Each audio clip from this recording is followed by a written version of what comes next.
I'm here with Lee Newton, CEO of Media 10, to talk about UK Construction Week. Okay, firstly, Lee, tell us about how UK Construction Week got started and, what the inspiration behind it was. Okay, the inspiration behind the Construction Week probably spans back to about 30 years ago. My first real job, I think, was working for a publishing company called Morgan Grampian, and on a magazine called What's New in Interiors, which was a sister magazine to a magazine called What's New in Building. Right. So the first trade show I ever went to was a show called Interbuild, which at the time was probably the biggest show in the UK. Okay. It was at the NEC, and I was definitely taken back by the sheer size of it. I was only a young kid, I was 19. Right. The sheer size of it, the amount of people that were there, the fact that it was the whole of Birmingham seemed to come to life around this very big show in a very big industry. Yeah. Well, go on, sorry. No, you carry on. I was going to say, yeah, it's a £110 billion market in the UK, and it accounts for 10% of the jobs in the UK. So it's surprising to start with that it was a relatively untapped sector. So how did the sector look before? Well, I think what happened many years ago, Interbuild, for some reason, come to an end after many years of great success. Yeah. And I think in lots of industries, particularly in the UK, people tend to split them up. And the problem with the construction market in the UK over the past maybe 10 years was that all these smaller shows sprung up and people fell out of each other, and the associations for each part of the industry tended to launch their own smaller show. And we felt that the UK deserved one large gathering for the construction market. Everything from a plumber right the way up to someone that's building a skyscraper or bridges, infrastructure, etc. And there wasn't really one place to do this. And we already own construction shows. We own Grand Designs Live, which is for the small independent self-builder, but we also own shows that for the architect, and also magazines for the architects as well. And we just felt that there was a big gap in the market, and if we could bring back to life, in some words, Interbuild, but under a brand new name, and run it for a whole week, we thought that people would buy into it, and lucky they did. And you went for 9 different brands, 9 different shows. Yes. Under one roof. Was what were the sort of challenges thinking of different brands for each of those, and how was the process of conceiving of this? Well, again, the idea is that the word construction isn't a word that many of the different parts of the industry would use. As I said, you might be a plumber, so there could be a plumber show, or a roofing show, or a carpentry show, or a timber show. And but we felt if we could launch a series of shows that concentrated on each individual market, building independent communities in each market throughout the show, therefore running 9 separate shows but under one roof, under one umbrella, UK Construction Week, we'd have something that would be a force to be reckoned with. Right. And also something that we felt that the government and the big players, the big money spenders in the industry would then get behind, and luckily we were right. Sure. And what were the kind of logistical challenges having those 9 shows be unique within a venue? Well, Media 10 as a company has always been a team of people that tend to try and do the impossible. It doesn't always work, but in this instance it did. We felt from a standing start we had a tendency in exactly 12 months' time that sat alongside our already famous show Grand Designs Live, which already attracted 40,000 people. And we felt that if we could run a whole week, starting on the Monday with a press call, Tuesday, Wednesday, Thursday, the professional show, and then a crossover on Thursday of the professional and then a public show for the consumers, then we're spanning the whole industry. Right. And giving a true week-long experience, a week-long event for the industry. So how did you go about finding consultants and people to work with on each of these brands? Well, first of all, we were already partly in the market anyway. Yeah.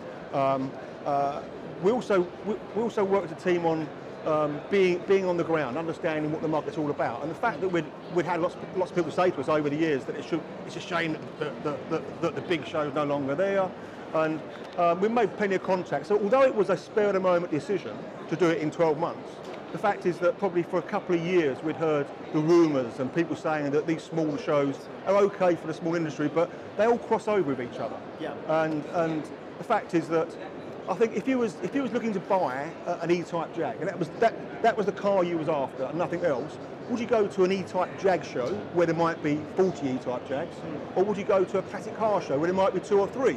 Yeah. Well, I think if you were just after one particular car, you'd go to a show that was primarily about that car. So we took that into the construction field, and we thought, well, look, if you're a plumber, you'd go to a plumbing show. If you're a roofer, you'd go to a roofing show, or you might go to them. If you could then go to the show that was specifically about your industry, but knowing damn well that there was another 8 shows alongside it that all crossed over your industry, you're more likely to go. Yeah, absolutely. And given there's gap in the market for this, do you think there's a lot of other gaps in the markets in the UK or internationally for other kind of types of show? Yeah, I'm sure there are. You tend to see bigger shows in Europe that span the whole industry, but primarily I think that they're probably backed by the government or backed by the local city. Sure. And unfortunately in the UK we don't tend to do that. So people are left to their own devices, and that's why there's smaller shows. Sure. And obviously the smaller shows are run as businesses rather than government funded projects, so therefore you've got lots of individual businesses trying to make a buck, trying to make money to satisfy their industry. And again, we're inviting every other show, every other organisation to come along and talk to us about how they can be part of UK Construction Week. We want it to be more than just a show. We treat each show individually. Each show has its own marketing team. Each show has its own reasons for being there, but they all cross over. And one of the things we do is that the fact is that some of these shows around the country will only attract a few thousand people. And we're looking at attracting a few thousand people to each show, gave us in our first year 30,000 people. Right. And the idea was basically that more people would come because there's more there to offer. On top of that, we to make it an event rather than just a show, we stage lots of seminars. I think there's like 300 seminars across the week. Okay. We have government speakers and government decision makers. We try and bring along the large construction companies, the CEOs, and it's a place for information. It's a place for meeting other people. We stage power hours where we have free drinks on certain stands or on certain features. We have a beer festival, which is very, very popular. We have a casino night and 3 sets of awards. I think we had 4 sets of awards in one day last year. Wow. So they're all run by us, but ones that are supported by us. Sure. So there was a lot of pressure having all these things essentially for the first time, and sort of springing that on people and familiarising people with it. And how did that go? What was the reception like? It was good. It was good. In its first year, in 12 months, and if you're an event organiser, you understand, to have the idea of a show and launch it literally 12 months later is a hard task. Yeah. Never mind launching 9 shows 12 months later. The challenges we found we had was finding a team that was good enough. So unfortunately, we actually churned lots of staff in that 12 months. But we ended up with 750 exhibitors in the first year. Yeah. Plus the 400 exhibitors that were in the back part of the week, who were the self-builders. So in effect, we had over 1,000 exhibitors at this show, and I think most people were taken back by it, the fact that the amount of product that was there, the amount of diversity that was there, and the fact that it was more than just a day trip. It was something that you go to for a few days. Yeah. And any plans, for next year on expansion and how to improve it and things, how to make it a better show and even impress on a bigger level? Yeah, every year we're looking at expanding it. So as I said, we're putting a call out to the industry, come and be part of the show. Yeah. We haven't got to own it. We'd like to own parts of the show, more of the show, but we want to make it something for the UK as well.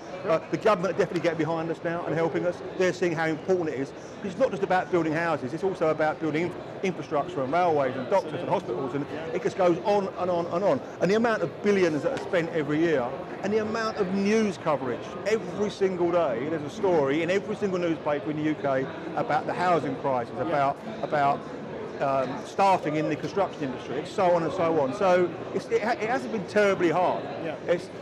Probably the hardest thing has been is an internal project of trying to run them as individual shows, but bringing them together as one. It's probably the hardest thing. Sure. Well, sounds like sky's the limit. Well, good luck with the show and all your continued success. Cheers. Thanks, Lee. All the best.